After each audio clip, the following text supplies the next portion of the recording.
Halo guys, selamat datang di Enatek ID dan kali ini aku akan membahas bocoran-bocoran terakhir selama 1 minggu sebelum Apple event yang akan diadakan pada 14 September ini. Seperti biasa dengan sudah dekatnya acara Apple event yang official ya. Jadi biasanya akan ada leak atau bocoran-bocoran terakhir dari beberapa leaker terkenal yang akan memberikan sedikit info-info menarik sebelum Apple event ini.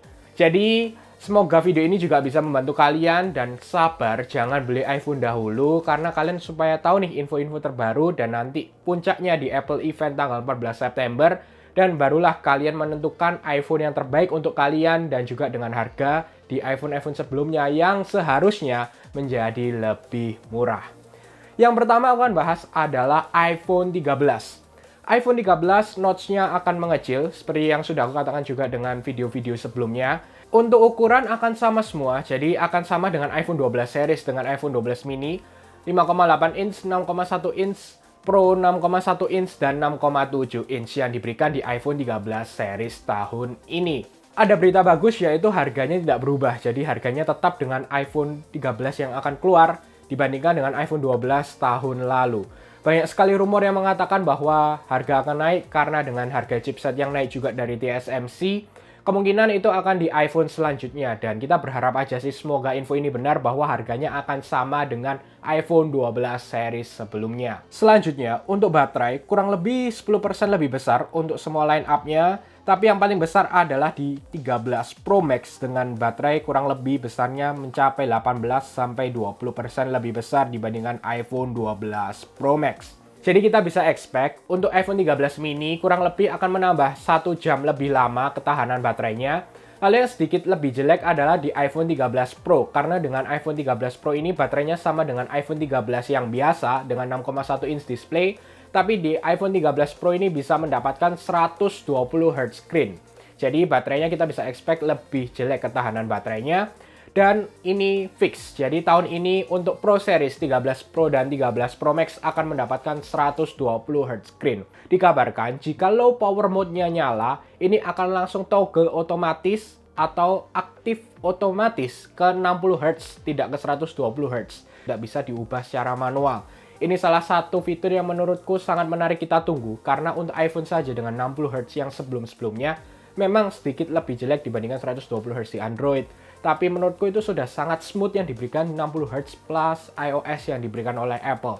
Dan bagaimana kesannya nanti kita akan coba saja dengan 120 Hz screen di iOS terbaru iOS 15 dibandingkan dengan HP-HP Android yang sudah 120 Hz screen. Yap, jadi dengan ini iPhone 13 Pro Max masih akan menjadi true flagship yang akan dikeluarkan oleh Apple. Jadi kita bisa expect sama dengan iPhone 12 seri sebelumnya. 12 Pro Max memberikan beberapa fitur kelebihan dibandingkan 12 Pro yang biasa. Ini kita akan expect juga di iPhone 13 Pro Max memberikan kelebihan-kelebihan dibandingkan dengan 13 Pro yang biasa. Untuk kamera, kurang lebih semua line up di iPhone 13 series ini akan dapat menerima cahaya lebih baik sekitar 15%. Lalu untuk ultrawide-nya ini memberikan upgrade yang sangat baik di tahun ini dibandingkan tahun sebelumnya yang masih sama menggunakan ultrawide dengan hardware yang sama. Jadi tahun ini bisa menerima sekitar 40% cahaya yang lebih baik. Ada fitur baru di bagian video adalah Portrait Cinematic Video. Jadi ini bisa memberikan belakang yang blur tapi bukan hanya foto, kali ini ada video. Dan mungkin kita sudah pernah melihat ini di bagian Android ya, beberapa HP Android, tapi Apple mengatakan ini akan menjadi lebih baik dan lebih maksimal sih. Lalu juga ini menggunakan AIS. Jadi ini agak beda karena Portrait Cinematic Video ini akan mengusahakan subjek yang ada di dalam video dibuat di tengah frame, tapi juga memastikan agar terlihat natural. Jadi ini memakai AIS, sistem dengan nama Warp ya, yang dikatakan untuk rumor terakhir. Jadi ini memberikan sesuatu untuk stabilization dan juga dari AIS dan juga optical image stabilization yang diberikan.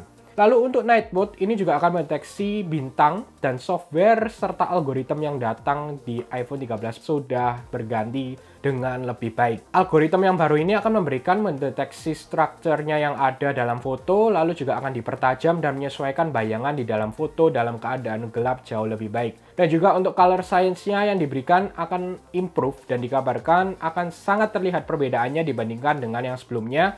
Ketika melakukan foto night mode, dan skin tone kita agak berbeda. Selain itu untuk bagian warna iPhone ini aneh-aneh ya, jadi entah kenapa kali ini agak berbeda. Jadi yang kemungkinan besar untuk warna hitamnya akan benar-benar hitam, jadi bukan space gray, kemungkinan matte black yang dikeluarkan. Lalu untuk warna barunya ini ada yang berasumsi menggunakan rose gold, atau juga ada yang mengatakan coral blue atau warna biru yang lebih muda dibandingkan dengan Pacific blue yang ada sekarang.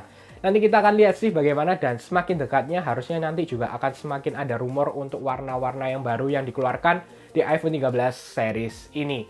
Lalu ada salah satu yang menarik adalah LEO atau Low Earth Orbit Satellite Communication yang diberitakan oleh Ming Chi Kuo sebelumnya. Jadi ini bisa melakukan SMS atau telepon dengan 4G atau 5G yang tidak ada.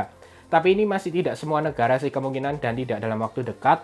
Dan juga ini hanya emergency saja, jadi jangan expect banyak untuk teknologi baru ini. Selanjutnya adalah Apple Watch seri 7 akan memberikan yang terbaik dengan bodi yang baru dan ukuran yang sedikit berbeda, yaitu dengan 41 mm dan juga 45 mm.